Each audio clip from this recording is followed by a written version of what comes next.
विनोद, 1 जून को बैठक, पहली नजर में क्या संदेश, आप क्या देखते हैं इसमें? देखिए, पहले तो मैं एक चीज मुंगेरी लाल पे जरूर कहना चाहूंगा। मुझे अच्छी तरह याद है, यूपीए की सरकार थी और किसी ने बीजेपी के लिए कटाक्ष करते हुए कहा, किसी मंत्री ने, कि मुंगेरी लाल के हसीन सपने देख रही है। तो तत्कालीन विपक्ष की नेता सुषमा स्वराज जी ने इतना शानदार भाषण दिया था। उन्होंने कहा कि मुंगेरी लाल को कह के हम पर कटाक्ष किया गया है, मुंगेरी लाल इस देश का अंतिम आदमी का प्रतीक है और वो सपने क्यों न देखे, और हम उसके सपनों के साथ हैं। तो हम लोग बार बार खास करके जब भी कुछ होता है तो मुंगेरी लाल का नाम लेके इस देश के अंतिम आदमी पर चोट करते हैं। मुझे लगता है कि ये मुहावरा भी जो है कहीं ना कहीं वो है, क्यों नहीं हसीन सपने देखेंगे, मुंगेरी लाल हो या रामलाल हो या कोई भी हो। दूसरी बात, मुझे सुषमा जी का भाषण आज तक याद है। दूसरी बात मैं ये कहना चाहता हूँ कि अभी जैसे राजीव रंजन जी कह रहे थे कि ये मतदाताओं का अपमान, अरे भाई अपमान कैसे हो गया?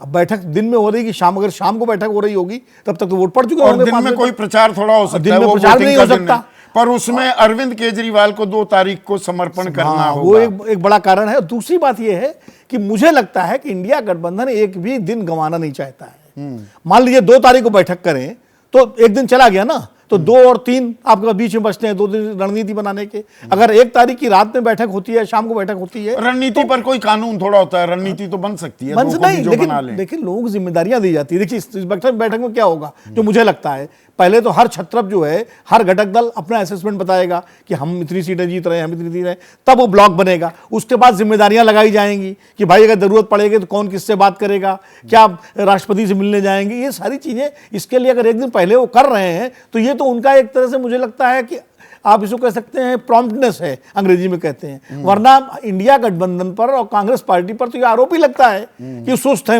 वो चलते नहीं है, वो तो सो के जागते हैं। गोवा में रात का सरकार बदल गई थी। मेघालय में क्या हुआ इस तरह, तो इसलिए मुझे लगता है नितिन गडकरी बाजी मार गए, बैठे रह गए। इस बार जो है उन्होंने ये तय कर लिया कि भाई हमें समय नहीं गंवाना है, हमें अपनी बात जो है घटक दलों को। पर ये सिर्फ पोस्चरिंग है या ये खेल इतना इंटरेस्टिंग हो गया है? नहीं, मुझे लगता है सिर्फ पोस्चरिंग नहीं है। 2019 में ऐसी कोई बैठक नहीं हुई थी, याद करिए आप। 2019 में भी तो चुनाव हुए थे, तब कोई बैठक नहीं हुई थी।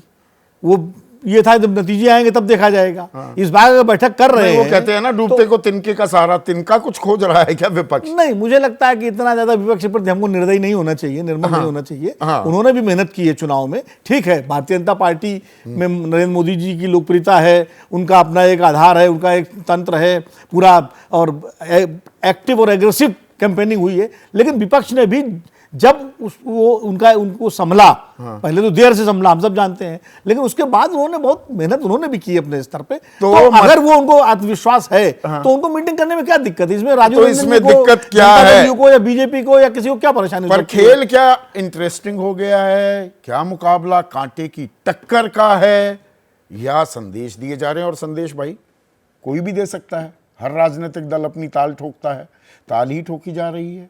कुछ खेल बदल रहा है, जनता तय कर रही है क्या? और जनता शून्य में ऑपरेट तो नहीं करती है, राजनीतिक एजेंडे से वो प्रभावित होती है। तो क्या होगा 4 जून को? उससे पहले 1 जून का भी हम जिक्र इसलिए कर रहे हैं कि होगा क्या, कितने लोग आएंगे, ये भी देखने वाली बात होगी। आपकी बहुतेरी राय आ रही है, कुछ साझा की, कुछ और साझा करूंगा।